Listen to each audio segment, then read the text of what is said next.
Nggak ada take off ya. Baik. Assalamualaikum warahmatullahi wabarakatuh. Waalaikumsalam. Mohon maaf Pak, saya ganggu waktunya. Bisa diperkenalkan. Waalaikumsalam. Nama saya Ecep Harian Patroni dari SD Yesus Pondok Pagi. Di sini saya mengajar guru pendidikan agama Islam dari kelas 1 sampai kelas 5. Baik Pak, langsung aja ke pertanyaannya. Ya. Menurut Bapak, apa bentuk ketimpangan pendidikan yang paling sering terlihat di lingkungan sekolah? Ketimpangan pendidikan kalau sekarang sudah diminimalisir ya Kak, karena di asesmen awal kita sudah melihat bahwa background peserta didik itu memang keluarganya seperti apa, peserta didiknya tipikalnya seperti apa, jadi itu bisa meminimalisir ketimpangan pendidikan. Ya, baik itu dari background si anaknya atau kemampuan belajarnya, jadi sudah diketahui dari asesmen awal gitu Kak. Aman sebetulnya kan. Aman ya Pak? Heeh. Baik, pertanyaan selanjutnya. Bagaimana kondisi fasilitas dan sumber daya belajar di sekolah ini dibandingkan dengan sekolah lain di wilayah yang lebih maju gitu Pak? Di wilayah yang lebih maju ya, alhamdulillah ini kita berdiri sekolah di posisinya di Jakarta, jadi dari segi bantuan juga luar biasa, dari mulai kemarin program dapat Chromebook, jadi ibaratnya sumbernya ada, terus fasilitasnya juga dibantu, jadi alhamdulillahnya posisi kita di ibu kota ya, kebetulan yang mudah-mudahan belum pindah ya, belum pindah. Nah itu jadi bisa mendukung kita, dan sumber dayanya juga alhamdulillah lengkap, dari mulai alam, lingkungannya juga dapat. Jadi kalau untuk ketimpangan malah jauh ya Kak. Karena posisinya kita di sini ya, kita belum bisa melihat dari sekolah lain yang memang belum mendapatkan kesempatan bantuan dari pemerintah. Lanjut ya Pak. Apa tantangan yang dihadapi siswa dari latar belakang ekonomi yang rendah dalam mengakses pendidikan yang layak? Nah itu untuk tantangannya adalah keinginan belajar sebetulnya, keinginan belajar dan dorongan dari lingkungan. Nah kalau lingkungannya sudah mendukung, misalkan anaknya yang biasa meskipun ekonominya rendah tapi keinginan orang tuanya atau lingkungannya untuk mengembangkan dia supaya mendapatkan pendidikan yang layak, sebetulnya kalau di Jakarta itu sudah gratis. Jadi tinggal mau atau adanya dorongan dari lingkungan masing-masing. Ya itu. Jadi sebetulnya kalau memang keluarganya repot, misalkan orang tua intinya repot, ada wali yang bisa mendaftarkan dia. Selama itu kakaknya Jakarta, 1 tahun sebelumnya sudah terdaftar di kakak tersebut, tidak ada masalah. Kalau memang misalkan kebetulan sekarang lagi SPMB dan tahunnya itu kakaknya 1 tahun ke belakang, nah itu bisa dibantu dengan koordinasi dengan pos langsung ada di 103 kalau di sini.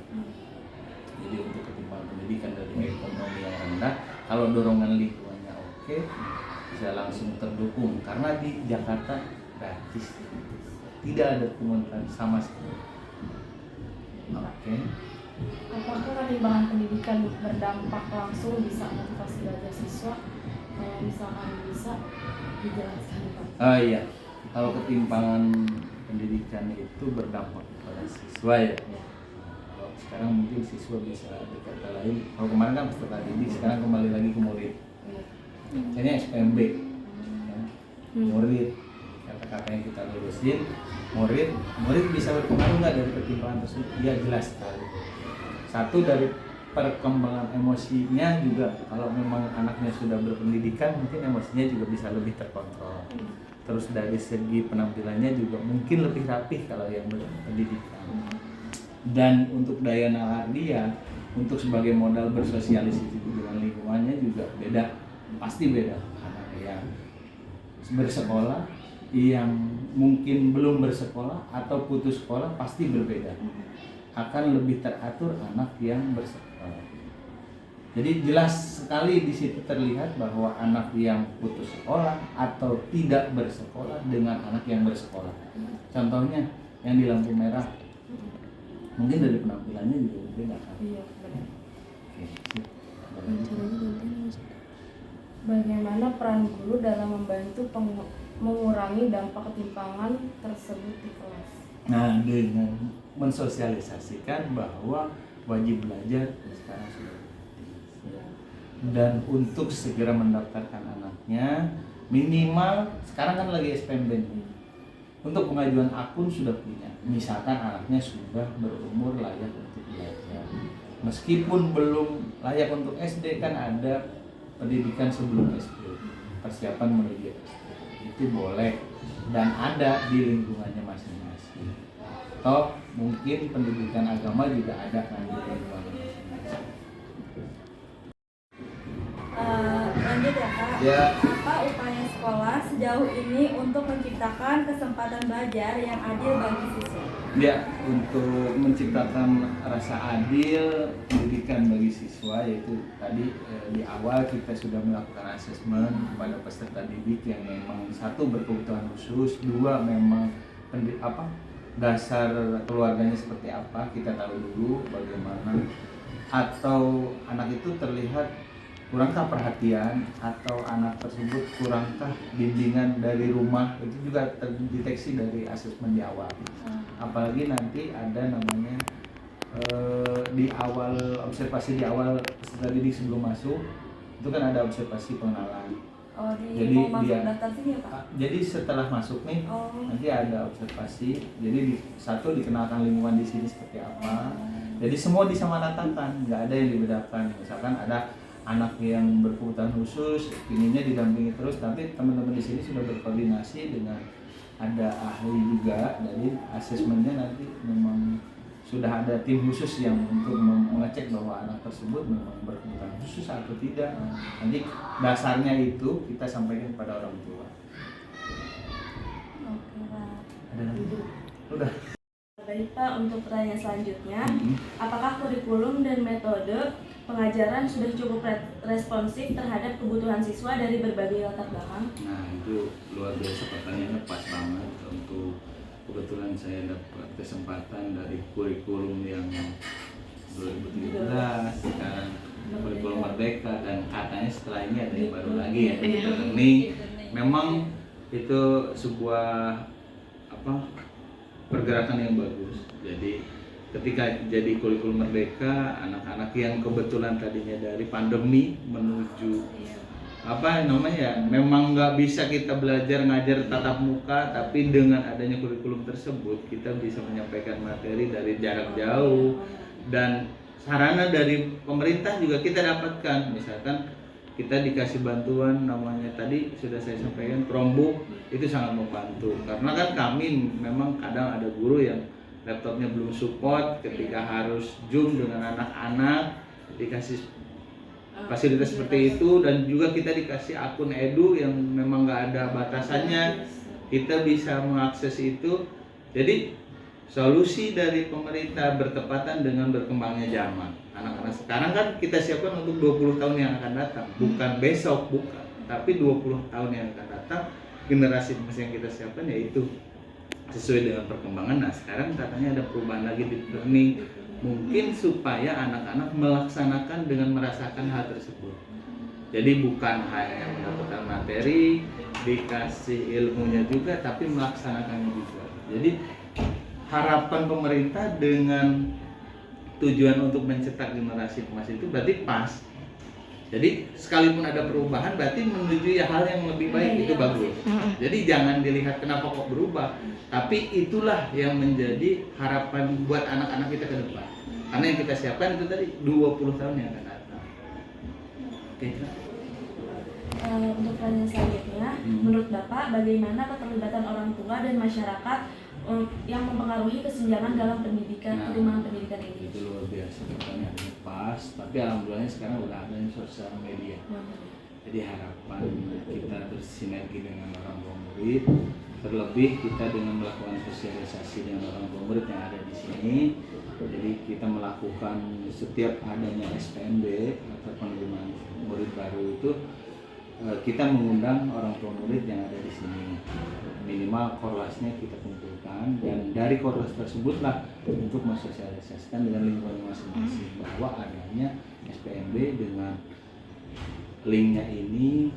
Silakan bagi anak yang memang mendaftar atau mau melanjutkan ke SMP atau SMA, itu sudah waktunya lah sekarang. Jadi ujung tombak kami juga orang tua murid, karena tidak mungkin misalkan kami melakukan sosialisasi mungkin hanya di lingkungan kita sendiri dan keluarga yang tidak dekat rumah kita. Nah itu ujung tombak kita koordinasi dengan orang tua murid. Nah orang tua murid juga pasti kan ngobrol, dan sekarang alhamdulillah sosial media kan ada, jadi kita bantu di sosial medianya sekolah juga untuk menguploadnya itu, dan sinergi dengan sekolah dan kepala sekolah serta orang tua murid, RT RW sekitar, serta kebetulan lurah kita juga muda. Nah itu cocok banget, jadi sinerginya dapat, semuanya bersosialisasi bahwa pendidikan itu wajib. Jadi semua ini ikut sertakan ya? Iya, nggak ada lapisan yang nggak dikerjakan. Jadi meskipun nanti juga masuk sekolah nih, misalkan awal pertama nanti ada sinergi dengan puskesmas, tetap kita lakukan sosialisasi bahwa wajib belajar. Untuk pertanyaan selanjutnya, menurut Bapak, apa yang bisa dilakukan oleh pemerintah atau pihak terkait untuk mengurangi ketimpangan pendidikan ini? Untuk itu sekarang udah pas banget nih dari pemerintah, sosialisasinya udah gembur-gembur dari jauh hari. Jadi kemarin tanggal 2 sudah tanggal 2 ya? Tanggal 26 udah pengajuan akun bulan kemarin, sudah pengajuan akun. Terus yang untuk SMP juga dari jauh-jauh hari. Jadi seandainya ada warganya mengalami masalah, berarti kan jeda waktunya masih lama. Jadi pengajuan akun. Jadi kebijakan itulah yang sudah dikeluarkan oleh pemerintah, yang pas banget. Karena kan troublemaker pasti banyak ya. Artinya ada masalah-masalah pasti banyak di jalan.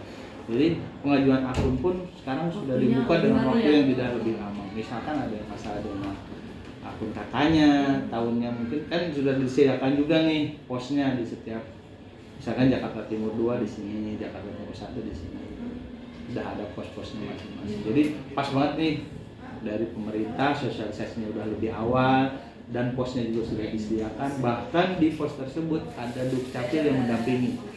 Jadi ada NIK yang bermasalah, langsung ada dukcapilnya di situ. Nanti proses pengurusannya juga lebih cepat. Iya, yang saya ketahui seperti itu. Dan memang misalkan nih anak ini mau daftarnya di sekolahnya di kecamatan ini, tapi untuk verifikasi boleh di sekolah terdekat dengan rumahnya. Nggak harus di sekolah. Nggak harus. Nah itu, jadi kebijakan itulah yang sudah terasa sangat memudahkan bagi warga sekarang.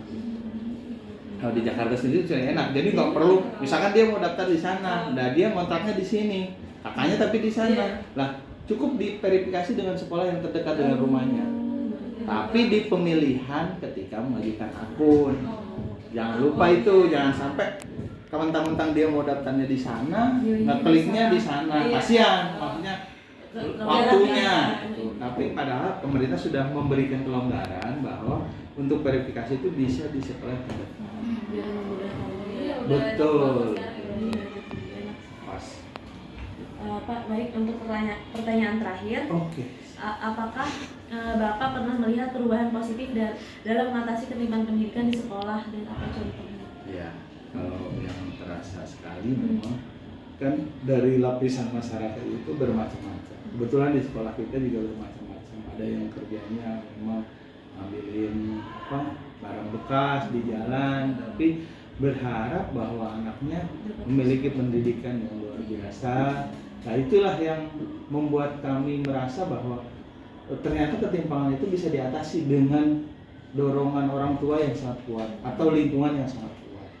Nah, kami pun kadang menemukan bahwa di tengah perjalanan ada anak yang tidak mau sekolah.